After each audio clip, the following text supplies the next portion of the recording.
একদিকে শাকিব খান, অন্যদিকে যিশু সেনগুপ্ত, তারা দুজনেই রয়েছেন আপকামিং বরবাদ সিনেমায়। দুজনকে একেবারেই দুরকম চরিত্রে দেখা যাবে বরবাদে। ভিউয়ার্স, কেমন হতে চলেছে বরবাদে শাকিব খান এবং যিশু সেনগুপ্তর কেমিস্ট্রি অথবা পর্দার যুদ্ধ? চলেন বিস্তারিত আলোচনা করি আজকের এই ভিডিওতে। আপনাদের সাথে রয়েছি আমি ওয়াসিম।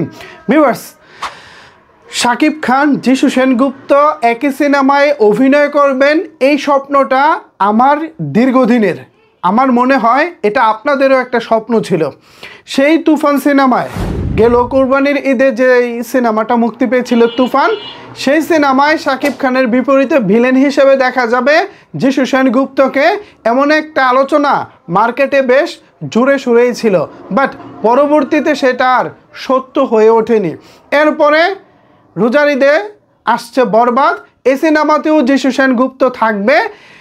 এটা নিয়েও ভক্তদের মাঝে যথেষ্ট রকমের জল্পনা কল্পনা, কারণ ওই যে একবার ভক্তরা ধাক্কা খেয়েছে, শুনেছিল থাকবে বাট পরবর্তীতে থাকেনি। এ নিয়ে ভক্তদের মনে এক ধরনের একটা চাপা ক্ষোভ ছিল, কষ্ট ছিল। বাট এবার যেটা হয়েছে, বরবাদের টিজারে যিশু সেনগুপ্তকে রিভিল করে দেওয়া হয়েছে। তার মানে যিশু সেনগুপ্ত থাকছেন, এটা নিয়ে কোনো প্রকার কোনো সন্দেহ নাই। তো এবার যেটা হয়েছে সেটা হলো, আমরা এই টিজারে যেমনটা দেখেছি, শাকিব খানকে দেখানো হয়েছে একজন বাবা মার অবাধ্য সন্তান হিসেবে, তারপর দেখানো হয়েছে একজন নেশাগ্রস্ত ছেলে, তারপর দেখানো হয়েছে একজন রেপিস্ট হিসেবে, এরপরে দেখানো হয়েছে একজন প্রেমিক হিসেবে, লাভার হিসেবে। একজন প্রেমিক মানে কি যে করতে পারে, তার প্রেমিকার জন্য পুরো পৃথিবীটাকে বরবাদ করে দিতে পারে, এমনই একটা বিষয় মূলত এই চরিত্রটাকে দেখানো হয়েছে। বাট দুইটা না, ভাবনা চিন্তার বাইরে। একদিক থেকে সে নেশাগ্রস্ত, ড্রাগ অ্যাডিক্টেড, এরপর হচ্ছে রেপিস্ট, বাবা মায়ের অবাধ্য, আবার তার ভালোবাসার মানুষের জন্য সব কিছু করতে পারে, এই একটা পার্ট আমরা দেখেছি। এরপর শেষের দিকে দেখলাম যিশু সেনগুপ্তকে ফায়ার করে একটা থানা উড়িয়ে দিচ্ছে।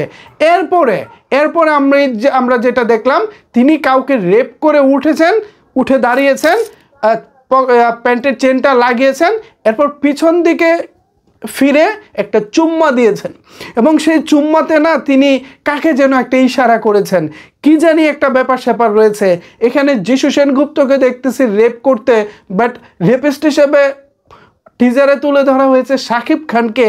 এখানে আসলে কি পরিমাণের মানে ব্যাপারটা আছে, আপনারা কি বুঝতে পারতেছেন? কি পরিমাণের এখানে কি বলে এটাকে, শব্দটাকে আমি এখন মিস করে যাচ্ছি কিনা, থ্রিলার, সাসপেন্স, মানে কি পরিমাণে থ্রিল এবং সাসপেন্স এখানে রাখা হচ্ছে, এটাকে জাস্ট আপনারা ভেবে দেখেছেন?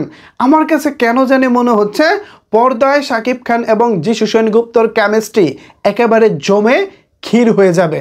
আপনাদের কি মনে হয় কেমন হতে পারে এই দুজনের কেমিস্ট্রি? জানিয়ে ফেলুন নিচের কমেন্টস বক্সে। ধন্যবাদ সবাইকে এতক্ষণ আমার সাথে থাকার জন্য।